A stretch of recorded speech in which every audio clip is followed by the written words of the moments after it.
Hello, thank you for joining us. Today, we're going to answer the question, why run AI? Right? My organization has GPUs. We utilize them all the time. Everything works great. Why should I use run AI? Okay, so first, we're going to briefly talk about utilization versus allocation. People sometimes confuse utilization for allocation, but they are not the same. Allocation refers to the assignment of a certain resource, GPUs in our case, for use. And so, for example, here, GPU 1 is allocated to data scientist 1 here. That means that data scientist 2 and 3 cannot use GPU 1 until data scientist 1 is no longer allocated GPU. And once that happens, then data scientist 2 can use GPU number 1. Utilization refers to the use of a certain resource while it is allocated. So for example, if we've got our GPU 1 usage and GPU 2 usage here, we can see that a GPU can be allocated, but just because it's allocated does not mean that it is being utilized. And so we're going to focus on maximizing utilization specifically. That is what we mean by optimization. So for example, in TensorFlow, uh, TensorFlow will allocate all of GPU memory to itself regardless of how much memory it needs. And so by default, you're going to see a chart that looks like this. Now, if you set the TF force GPU allow growth variable to true, then TensorFlow will allocate only the GPU memory that is needed. And so your chart might end up looking like this. And so if you don't know this here on the right, then you might think that you're fully utilizing your GPU memory when in fact you are not. Now, we'll talk about the ideal GPU sort of utilization, right? In a perfect world, this is what our utilization would look like. We would fully utilize all of our GPUs all the time. This is what we want. This would be great. And so the metric of interest is average GPU utilization over time. This is what we're trying to maximize. Now we'll talk about things that get in the way of this, ideal utilization. So in real life, GPUs are actually ridiculously underutilized. And so the average utilization over time is always almost always less than 10%, usually less than 5%, and less than 1% is unheard of. And so why is this? Well, let's go through an example. And we're going to talk about GPU while it's used during what we call analysis here, right? And so we have this graphic taken from the NVIDIA website where we have sort of a theoretical breakdown of a typical day. And they come in at this time, and their day consists of analysis, ETL, train, and inference. Now, you notice that a large portion of your day is spent in what's called analysis. And during this time, most of your time is spent writing code. If not, you're testing your code, right? And so during this time, you're intermittently running segments of code. And so your utilization chart looks kind of like this. So during analysis, most of the time, you're not utilizing GPU to its fullest capacity. And notice that you're doing this for quite a bit of your day.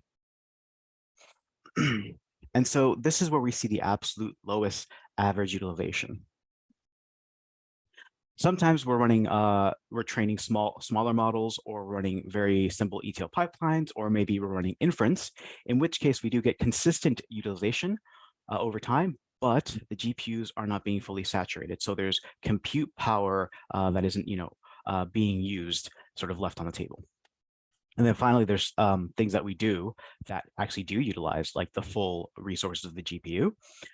But because we're not there to constantly run our jobs back to back, we have meetings, we have lunch, we have deadlines to meet.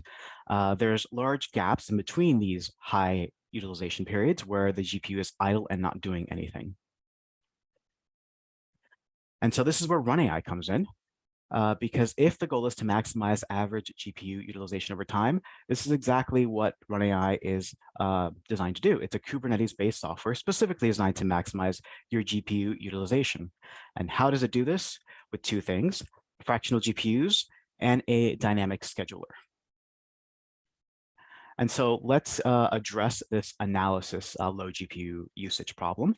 With the runai fractional compute GPUs, you can assign a portion of a GPU to each data scientist rather than a whole GPU. And this means that this low usage task isn't being run on a bunch of other GPUs, which means that these GPUs are now free for those high computational jobs that need to be done. Now compare this with the traditional way of allocating something, or GPUs, where everyone has to be allocated an entire GPU. And like we said, during that analysis period, that usage is very low. And on top of this, these GPUs are no longer available for those high computational tasks. And if we look at the utilization over here with the fractional GPUs, it's not ideal, but it is a vast improvement over the traditional method. The problem of low GPU saturation can also be solved with fractional GPUs. Now, normally you have to run a job at least on a single GPU, regardless of how much the GPU is being used while it is doing that, training job or inference job or whatever it may be. Now, with runai, you can actually just dedicate a fraction of a GPU to that job. And so workloads that don't saturate the GPU can be combined and run on the same GPU simultaneously. The problem of idle GPU time can be addressed with the dynamic scheduler. We're going to run through an example because it's just easier to show this through an example.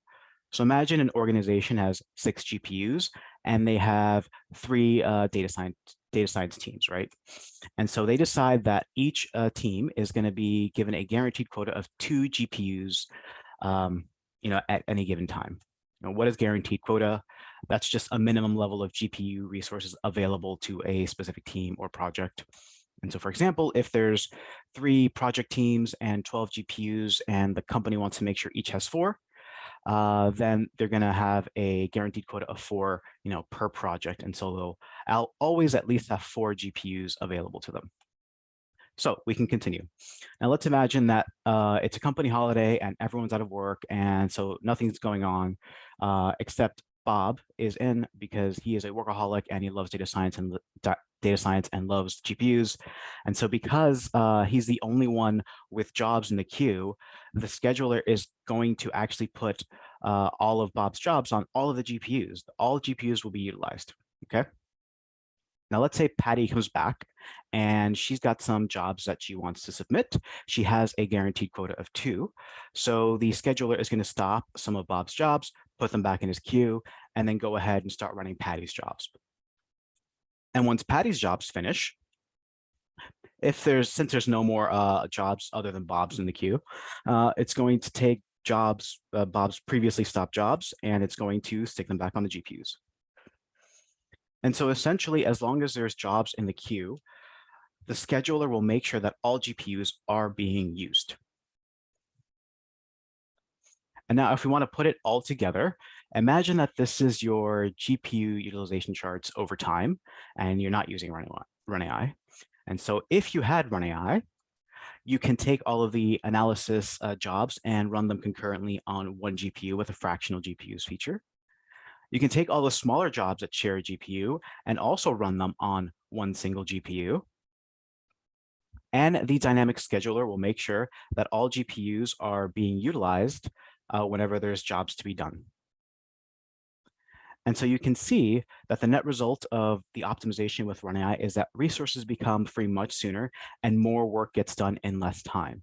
And so you can clearly see that your average utilization will increase quite a bit. Drastically, actually. So that's what we've got. Thank you for watching, and use runai.